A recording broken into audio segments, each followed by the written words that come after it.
Welcome to the Industrial Talk Podcast with Scott McKenzie. Scott is a passionate industry professional dedicated to transferring cutting-edge, industry-focused innovations and trends while highlighting the men and women who keep the world moving.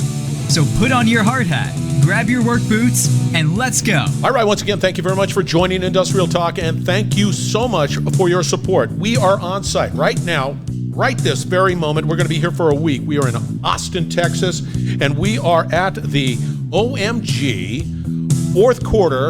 I think it's the Standards group, and everybody's chirping about how to be how to use standards to make our life better. Because this platform right here, right now, this platform is dedicated to you because you are bold, you are brave, you're dared greatly, you are changing lives, and you are changing the world. That's why we celebrate industry professionals all around the world on this platform. It is never too soon. Mitch is in the house, and it has been just an absolute joy to be able to corner him into a conversation. Let's get cracking. Mitch, thank you. Thank you, Scott. Glad to be here. Are you having a good... This is not a conference. This is not a conference.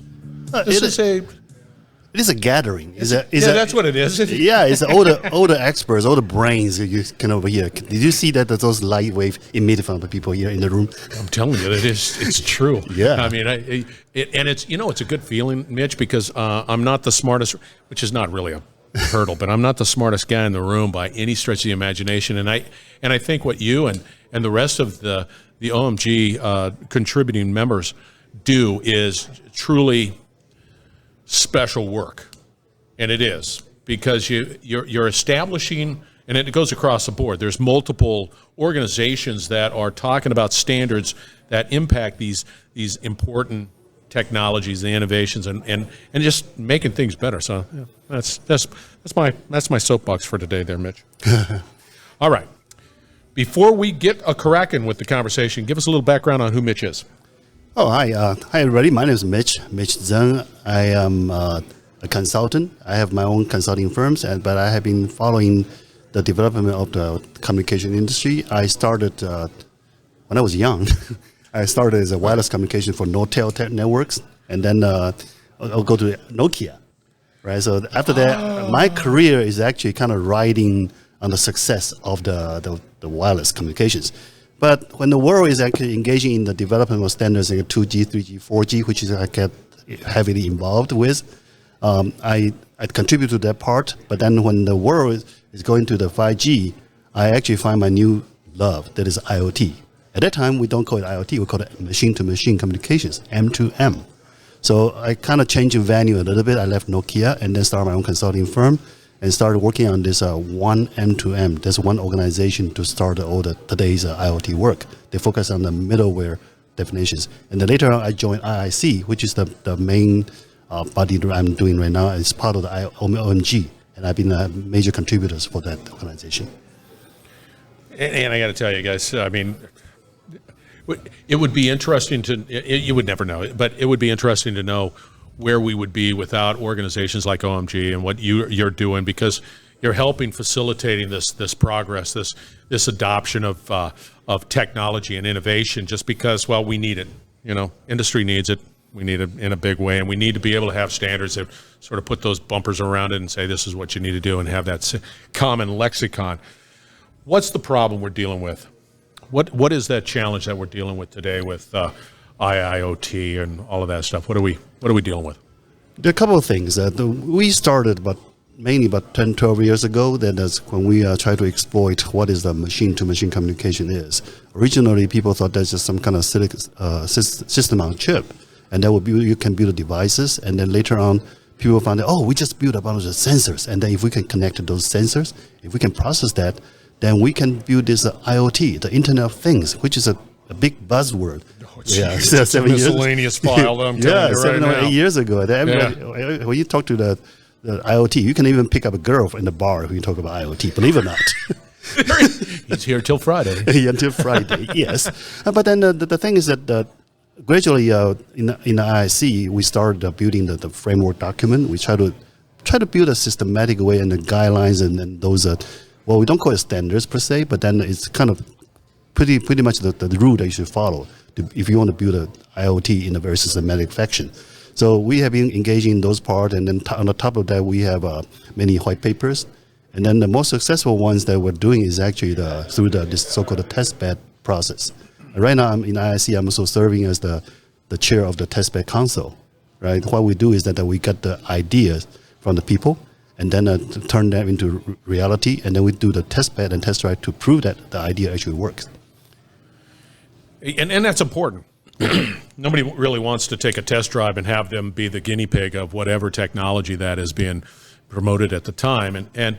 But again, so you painted a picture that all of a sudden everybody is like, hey, yeah, now we can have our equipment communicate with equipment, and be able to do that. And I'm going to plop a device there, plop a device there, plop a device there, and then be able to just sort of magically be able to collect all that data and not just sort of dig up the whole world and running cables and everything. And that's where you shine. Yeah, that's how we started, because in the conventional communication world, that of course the wires and cables, and then when we go to the IoT, all of a sudden the wireless become the major part of the carrier for that part. And of course, the wireless industry, and then along with the 5G development, we have a lot of our colleagues in those major telecom vendors. They're bragging about, by year 2020, there'll be 53 billion, with a B, 53 billion devices, right? And of course, recently I talked to my colleagues from that same company. They kind of downplay a little bit. They say, well, maybe by 2023, there'll be 27 billion. Still a big number. But the thing is that, how do we see that? Because you probably, actually, like today, you probably run into a lot of IoT devices, but you just don't feel it, right? And then I think the industry has been engaging. Don't gloss over that. You're saying, hey, we've got a lot of IoT devices out there, but we don't feel it. What do you mean by that? Well, the devices may be hidden somewhere, right? Just like around you. People thought that the IoT device is just your cell phone. No, it's more than that, right? Just like inside this hotel, for example, there are so many sensors over there. Even like those are like smoke detectors, whatever, they're all connected, right, in the modern hotel. And then, of course, like when you go to the elevator. My thermostat. Your thermostat, yeah. People in actually. My room. Yeah, people are always talking about that part. But the truth is, in IoT, you need to focus on the verticals.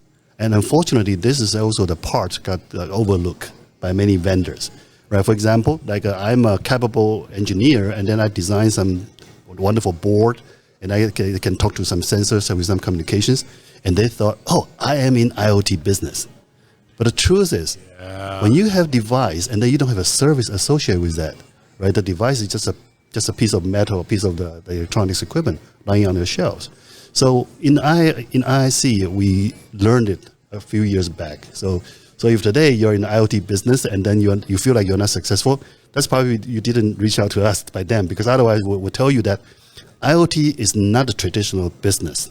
The traditional one means like you buy one, you design one and sell millions. IoT turned out to be it requires a lot of customization. And also, when you got an idea, it's not enough. You need to have a business model behind that. You need to build a business we call it verticals. From one end to the other, means like from the service on the top, all the way down to the sensor and actuators. You need to make sure that everything is there, right? Otherwise, you have no business. So that's why a lot of people try and flop. Yeah, there was sort of this gold rush. Well, it is, because there's a group of smart engineers. They think that they can do electronics and they can make computers, and they know the communications, so they know how to do IoT. But the truth is, every customers, when they want to have IoT services, their demand will be different, right? And normally when I talk about this the vertical services, right? Vertical, I always focus on you have the service, whatever you want to provide. And at the end, you have some sensors, but in between, all the necessary links need to be there. So when you have somebody ask you to do something, then how do you check? You're running the business, you'll have a successful design or services. I normally advise people that you check on two things. One is the data flow, because when in the last century we talk about, not that far away, right? The last century we talk about communications means we connecting devices, connecting terminals. But now we have a new concept. We are moving data. Think about it. It's like whatever we're doing, we actually just try to get the data moved. And so in the design, the vertical, the first thing you check the data flow.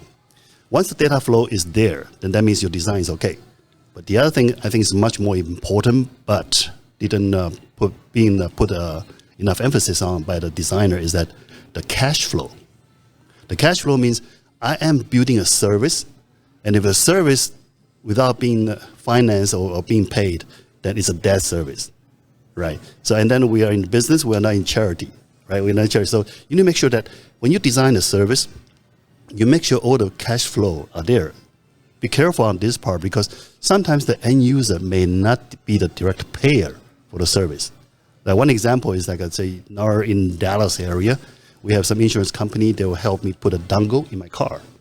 And what they do is that they want to monitor my driving habits to determine my insurance rate next year. I'm the end user, but the people who actually pay for the services is actually the insurance companies, right? And those things tend to be overlooked because people, they're designing the system, but they kind of forgot to talk about it. I need to talk to my client. I don't need to talk to the people who want the services, and to understand their need, to understand their pain. And that, unfortunately, caused a lot of business to become unsuccessful. So this is interesting. A couple of points that I thought was, it's interesting that if you can just sort of like moving data, right? And it is. It's just from this device, whatever, let's say a motor, getting it into wherever that end point. And in between, there's just hands off, and there's just, you've got to map that all out, because I know that there are a number of companies that are just saying, hey, we've got a device, and that device sits right there. And I got that. And now I'm an IoT company, but it just sits there. There's so many other. Do you think there's a value or a benefit if I was a company that offered from that whole vertical? Like if I came to you and say, hey, Mitch, I see that I got to get into the IoT game, or IIoT, or whatever the game, but I don't want to just sort of parse it out. I just need to have that complete picture. Yes. Is that the way to go? Actually, that would be the way I recommend it, right? Because you can have like break it apart, so you can have a multiple supplier for stuff. That's okay, right? If you by doing so, if you can lower your cost, by all means doing that. But my worry is that the design, because what your customer really want, right? They may not be able to well document it. So that means like if you just get a contract, a book about what they want, and at the end they may want you to do a little adjustment over there, and then sometimes when you design after you design a system, it may not be possible to do those modifications without causing a lot of changes and delays, right? So my recommendation would be, yes, you probably should focus on whatever you're doing, and then you build it in an end-to-end fashion, and then you try to talk to your customer closely, right? Just like I'd say, maybe, invite them to a Sunday night dinner or whatever, right? Just make sure you maintain a good relation and you understand what they really want. Is there a value of sort of incrementally approaching a project? Let's say, okay, we see that this is sort of a low-hanging fruit. This would be great to be able to collect data off of this particular asset and run it all the way through and get it into whatever the form that we need to get it into, and be able to perform the analytics, and then, ta-da, you see it. Is it, because I know that there are a lot of, challenges, a lot of stories that float around out there that it didn't go as well. That's right. I've got a bitter taste in my mouth about IoT and these projects, or whatever it might be. I would want to go for some victories and say, see, I got it, and I got this, and the ROI's there, and we able to get it, and be able to do that. Yeah, Scott, that's actually it's $1 million observation you just had. Many years ago, people kind of got hung into this platform, right? You see like whoever company actually provides something there, they'll say, I have an IoT platform. I can do whatever you want for that. Yeah. But turn out that the IoT, the so-called platform, yes, they can provide some kind of general capabilities. But on the other hand, I mentioned earlier, IoT is actually a very highly customized business. So your platform may be okay for now. But what if like the project, just as you said, they want to have some kind of incremental changes, and they might want to step up for another step? Then will your platform be viable to support that? Yeah. Right? Because if you design the platform become very generic at the very beginning, it may be overkill for many of the small projects.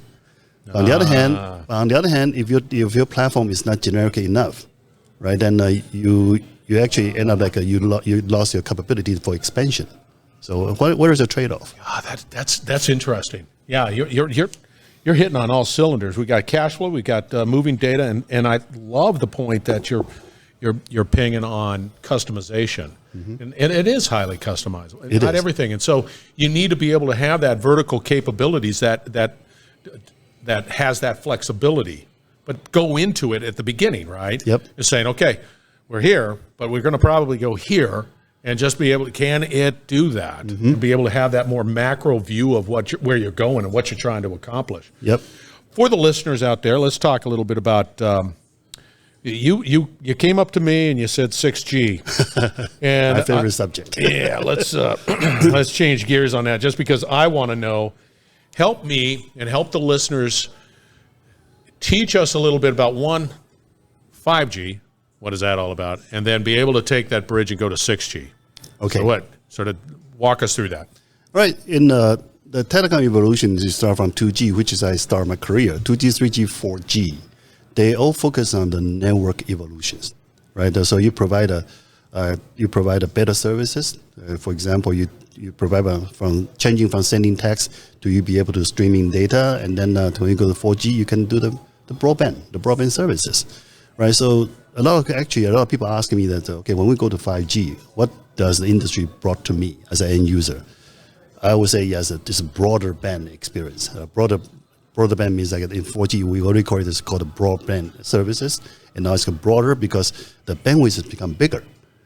And the one that you probably don't feel much, but then the truth is in 5G, you actually not only that you can downloading the data real fast, your uploading stream is actually much faster than 4G as well.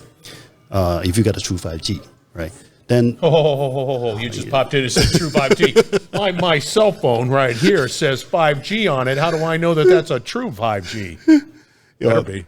Yeah, it got something that you can do a little bit of testing and then for those parts. But the truth is, that so now you see that a lot of the people that are doing the media, the individual people, they are using wireless communications, and then they provide the media, they upload the stream for those.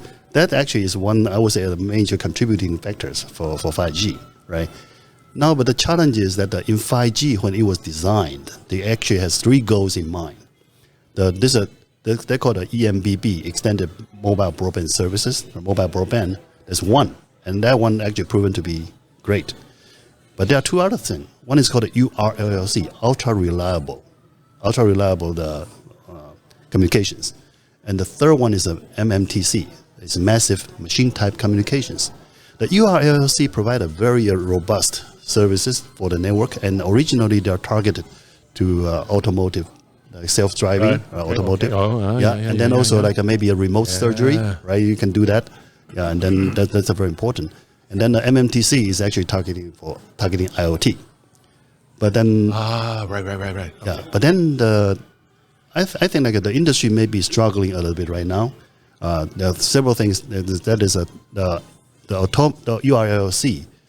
The technology is great, but the applications and the law, the regulations, they didn't catch up yet. This autonomous driving, for example, it will be a great thing that if we use a very reliable network for that, like 5G. But the thing is that the legislation, for example, when you have a self-drive or autonomous vehicle got involved in the accident, and you've proven that the vehicle is at fault, then who is liable for that, right?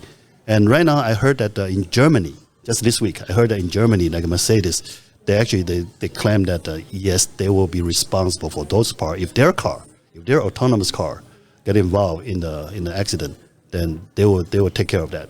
That's what I heard. I haven't really checked it out yet, but I do know that Japan is the only country I know of. They actually put in the legislation when there's an accident involved the autonomous car, and then the autonomous car is proving at fault, it is a car manufacturer is liable for that. So you can see that people are talking about these autonomous vehicles and then for those parts. But I would say right now at the most would be like a level 2, level 3 kind of advanced driving assist. And then when you really want to go to the full autonomous car, they will require a little bit, and that of course that hurts our industry, right? And then the reliability for the remote surgeries part, it's very important, yeah. right? You don't want to, like I said, there's a you don't want jitter. latency. You don't want you want to be on the money on that. Yeah, originally you want to cut a tumor, but just because of this jitter, and then you cut the artery. Right? Yeah. No, and you then, don't want that. And then, of course, the liability on that one, the risk of liability on that one, could kill it, right? So the URLC is struggling. And the third part on this massive machine type communications, the industry found that there are multiple access solutions for IoT, and some of them are actually a lower cost compared with the wireless communications, the cellular ones. So how do you kind of define your niche, and to make sure that you can provide a much better service compared with other access technologies, then is something that you need to look into. And the solution by the industry right now is a focus on the so-called the private network, the private net. Right. The private network approach, so that you can have in a controlled environment, and you provide services for like a smart factories, right? Smart factories. Yeah. Right. Yeah, I get it. Yeah. Yeah. So those are the things that we were looking for right now. Okay. So, but again, 6G. So you got 5G. I get it. Now, where's the 6G part come in? The interesting part is that we talk all of this 2G, 3G, 4G, 5G. We all talk about networks. Right, because this is kind of game like the network operators and network vendors, they've been put a lot of emphasis on. But then the question is, network itself does not really produce value by itself.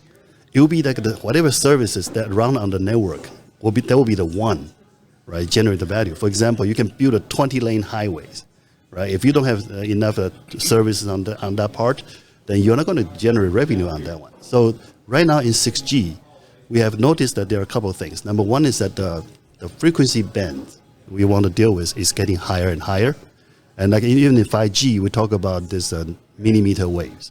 Millimeter waves, you have services that are above 24 gigahertz to maybe 100 gigahertz. The cell site is actually much smaller than the conventional cellular services, right? People are talking about maybe 100 meters, 200 meters, right? Compared with the 3 to 5 miles in the sub 6G network services, yeah.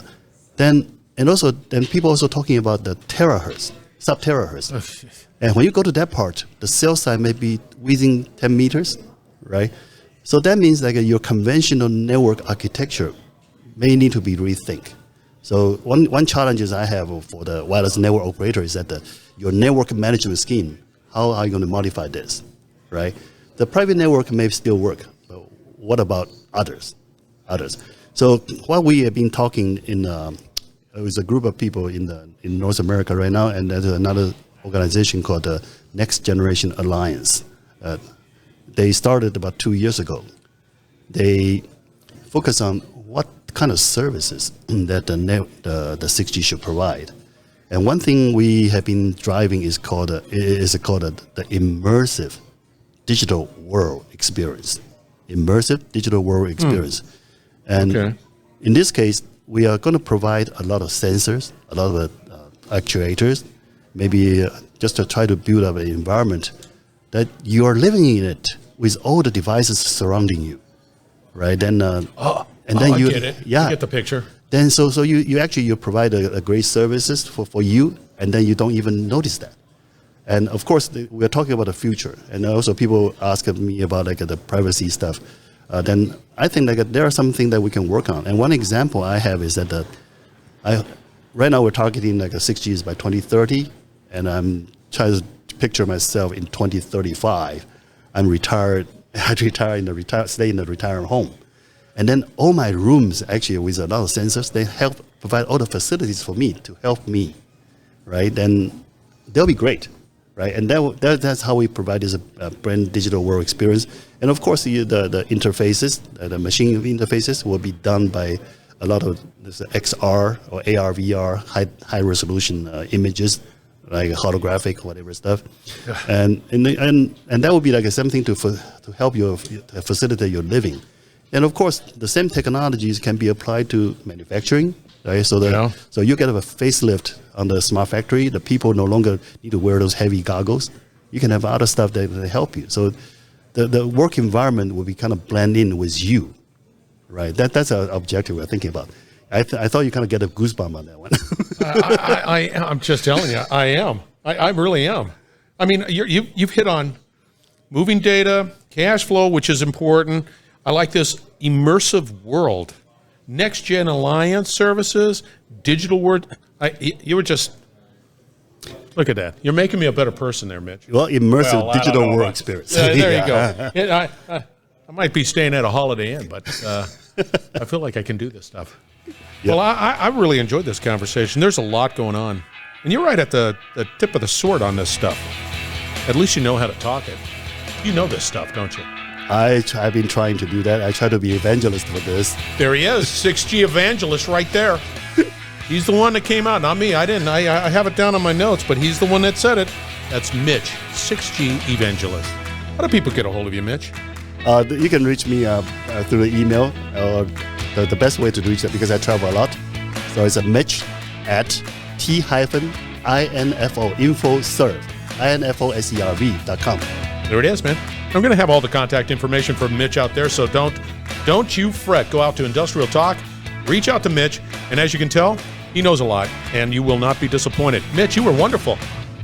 I enjoyed the talk, and the pleasure's mine. It's wonderful. It's on this side. All right, listeners, we're going to wrap it up on the other side. Please stay tuned. We will be right back. You're listening to the Industrial Talk Podcast Network. All right, once again, thank you very much for joining Industrial Talk, and absolutely thank you very much for your continued support. We're building a platform that is a collection of problem solvers, passionate about education, passionate about collaborating, and definitely passionate about innovating so that you are a success. It's all out there on Industrial Talk. Thank you to Mitch. I'm on his stat card out there on LinkedIn, and you can tell he's right in the middle of all of this innovation. He's thinking, and his team and his community thinking through all of the interesting challenges that exist to help us succeed. Right there, Mitch, I'm pointing at it right there. Again, Industrial Talk is here for you. It's here for industrial professionals. It's here for young people deciding on what to do, because I'm telling you right now, we've got to inspire. Mitch inspires. You inspire. Your knowledge, your insights, your passion comes through. We just got to keep going, because there is no room for failure here. You need to succeed, and that's what Industrial Talk is all about. It is a platform for you so that you can educate, so that you can continue to learn, by the way. You can collaborate, and you can definitely innovate and find out what's going on. The latest and greatest delivered to you by the best around the world. All right, be bold, be brave, dare greatly. We're going to have all the contact information for Mitch out on Industrial Talk, and hang out with him, because you'll change the world. Thank you once again for joining, and we're going to have another great conversation shortly, so stay tuned.